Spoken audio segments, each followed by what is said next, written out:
Il tourne et tourne le câble jusqu'à 20 mètres secondes, vitesse bien supérieure à l'avancement habituel d'une remontée mécanique. L'épais fil métallique se trouve ainsi soumis à un test de fatigue et d'usure sans mettre en péril les passagers. 36,3. 36,3, ok. Un véritable banc d'essai pour mettre à l'épreuve le point faible du câble, l'épissure. Ce raccordement des différents fils permet de constituer une boucle. On fait vraiment du vieillissement accéléré et ce qui fatigue le câble, c'est bien le passage poulie.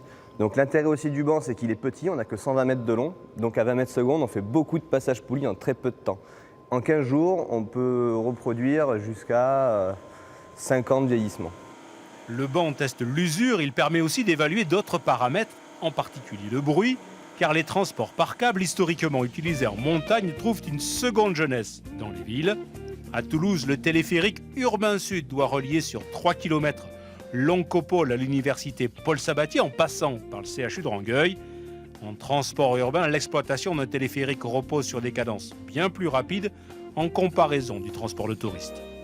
On se retrouve avec des problématiques liées au transport urbain qui sont des durées d'utilisation 365 jours par an, on est des fois à 20 heures par jour, donc avec un taux d'utilisation et un nombre de passages en poulie du câble qui est beaucoup plus important que ce qu'on a classiquement en montée mécanique avec 3-4 mois d'utilisation dans l'année et 7 heures par jour. Ça n'a rien à voir, donc on va user beaucoup plus vite le câble.